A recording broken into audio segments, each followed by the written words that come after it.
Race day is here. You're ready to go. You're tapered. And then all of a sudden, you feel flat, you feel sluggish, and you just can't perform to your best. Your legs feel dead. What's going on here? We've all experienced it. The common explanation is you're fatigued. You didn't taper enough. But the real explanation is often something different. Today, I'm going to introduce you to the concept of muscle tension and explain how that explains underperformance in running. So, first, I want to take you back to when I was coaching college athletes and I was tracking all of this data. They were inputting a questionnaire after every run, after every workout, after every race, and we tracked all of these different items and metrics. And then I tried to correlate them with race day or workout performance. And nothing correlated well except for one factor, and that was what we called pop. If their legs felt poppy, meaning they felt like they had some good bounce and energy in them, they performed better. So the higher the pop, the better they raced. Now, taking that information into hand, what I realized is that what in the world is pop? Well, it comes down to this idea of muscle tension. So muscle tension is this. Is in our muscles, we have a resting state of tension. They're never fully relaxed, right? There's always some crossover between the muscle fibers where they're in a relatively tense state. That's done so that we can quickly contract the muscle and move into action instead of being fully stretched or fully relaxed, so that we can't do that. Now, that resting muscle tension differs for everybody and differs based on the situation. So it changes throughout the day. And where that resting muscle tension lies determines kind of how poppy or, explosive we feel.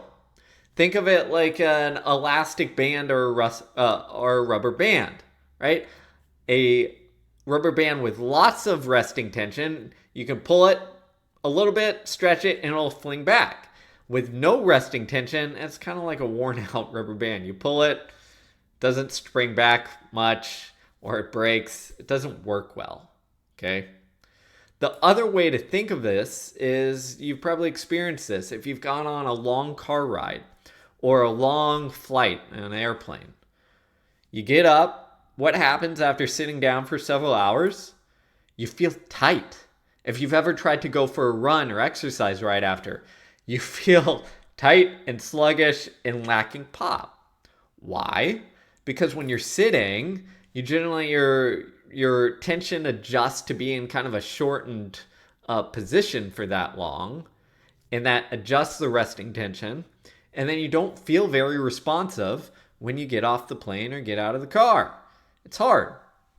Well, the same thing occurs from the day to day.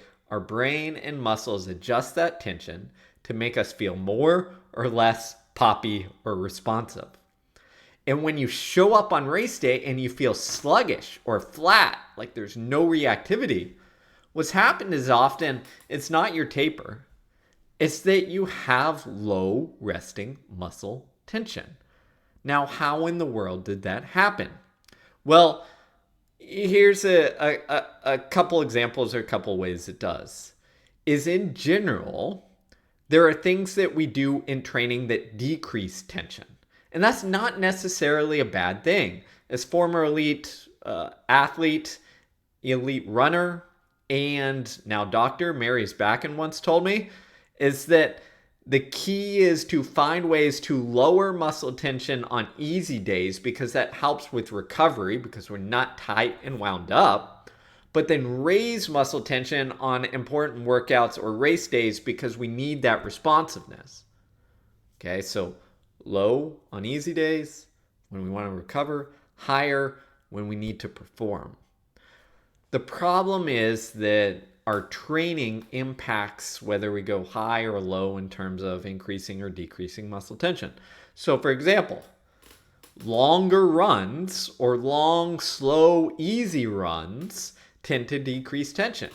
Why? You don't need to be responsive.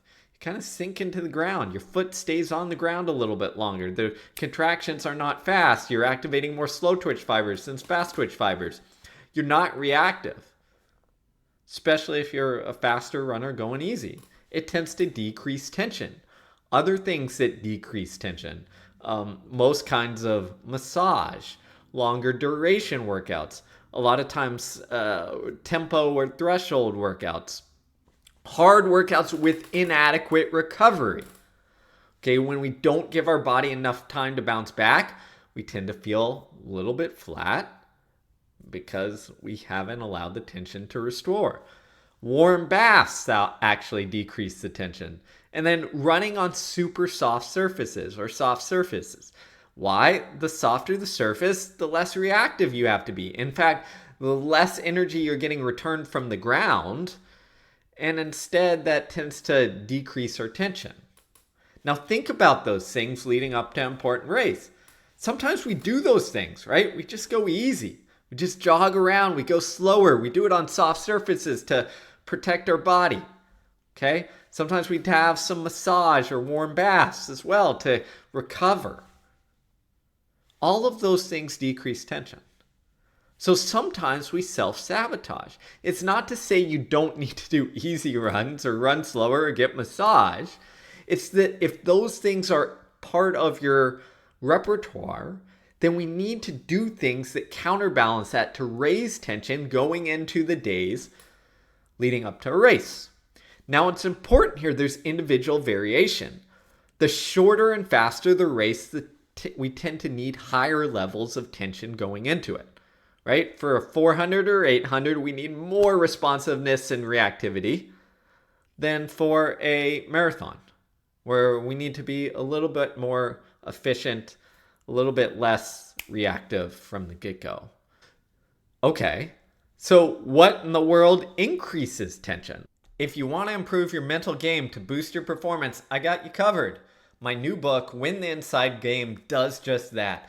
I take on choking in sport, underperformance, and getting in our own way in business and life, and tell you all the science and psychology and the practical tips on how to get the most out of yourself. This is a book about unlocking your potential. Check it out now. If you order today, you get a bonus ebook, which is 120 pages of my elements of coaching, where I take you through my essentially cheat sheet guide to performing, from the workouts that I use to how to design programs to how to coach. Covers it all, plus a course on mental performance. Check out the links. You're not going to regret it. 2 books for the price of 1. Okay, so what in the world increases tension? Well, if we look at it from a small change to big change in terms of increasing tension, there's a bunch of things. Strides. There's a reason strides are done in the days leading up to a race or even pre-race, right? Fast strides increase tension. If you do those fast strides in a spike or a more reactive shoe, it will increase tension as well, even more. Things like jumping rope or easy, simple plyos, reactive hops, right? Cut down workouts. So things where we're going faster and faster as we go. Something like 200, 150, 100, where we're increasing the speed. Various power exercises like box jumps or bounds. Sprinting. Sprinting uphill will increase the muscle tension. Okay?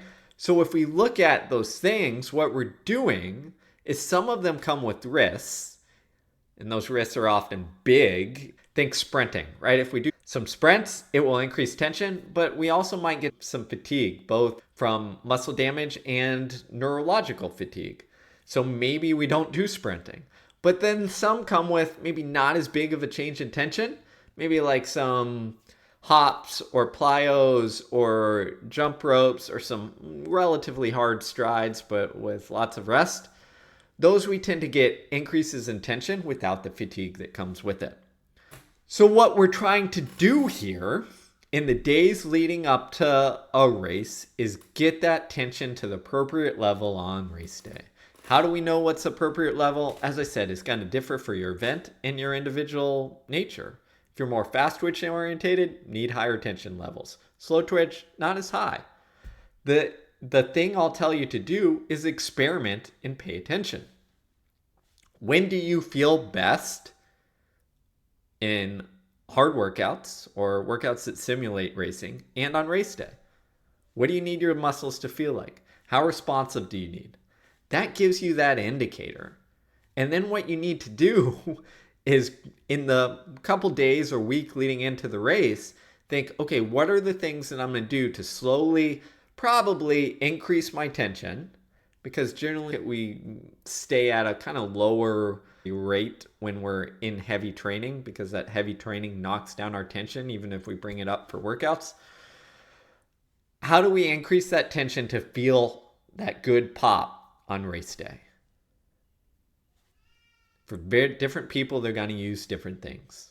What I would say is we look at big changes further out. So using things like hill sprints, uphill sprints, power exercises. As we get closer to race day, we use smaller changes that are less risky. The hops, reactivity, jump ropes, strides, cut down workouts, etc. And you just play around with it to get that tension up on race day. Now, if you're going into your warm-up for the big race and you still feel a little bit flat, that's where you modify the workout. This is where you add some more reactive drills, maybe some skips of various times. That's when you add maybe a harder stride than you would normally do, or even something that isn't quite a sprint, but pretty dang close. This is why some research shows that doing a 200 at 800 pace or a little bit faster before a race actually can improve performance. It primes the aerobic system a little bit, especially if you give yourself enough time to recover afterwards. Don't do this a couple minutes before your race, but maybe 10 minutes before the race, 7-8 minutes before the race. But it also increases the tension because you're doing something sustained and longer, right? So keep this in mind as you get to race day. Same thing when you're looking at the recovery things, when you're doing things that decrease tension, like the massage or even maintenance tempo run going into race week. Maybe on race week, you're doing a tempo on Wednesday of a Saturday race.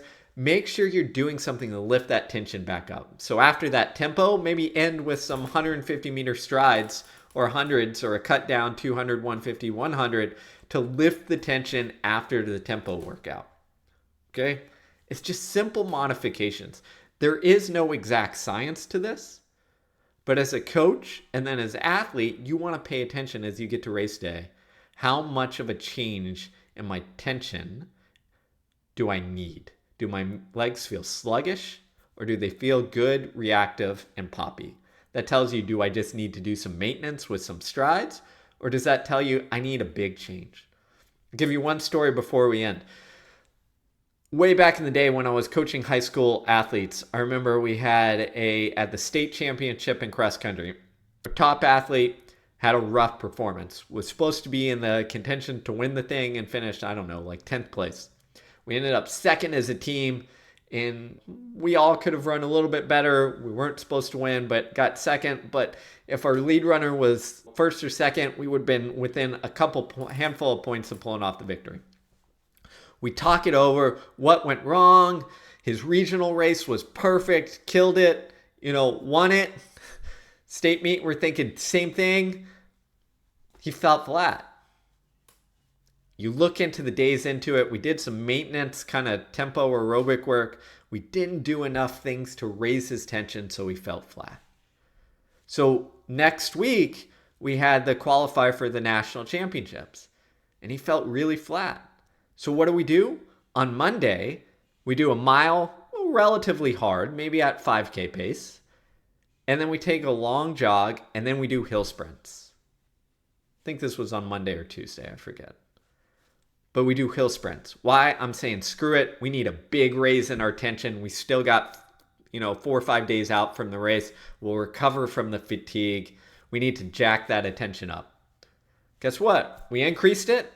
Then in the days that follow, we just did some easy runs plus some strides. I think a cut down, simple workout of 200s a couple days before going feel good to feel fast and good without fatigue. Came to the national qualifier, he won it.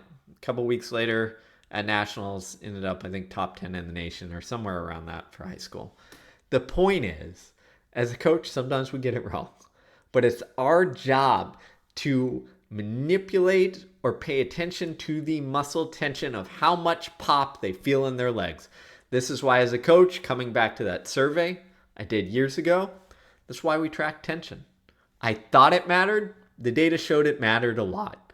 And the simplest way to do it was just ask athletes every day, rate how much pop you have in your legs when you start, after you start your warm up, on 1 to 5 scale. And that gave me the feedbacks for every day of understanding how to adjust it. And it also gave me information on what tended to adjust or increase that tension for the athlete accordingly.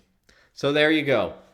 If you find yourself sluggish or underperforming on race day, think about it through the lens of muscle tension.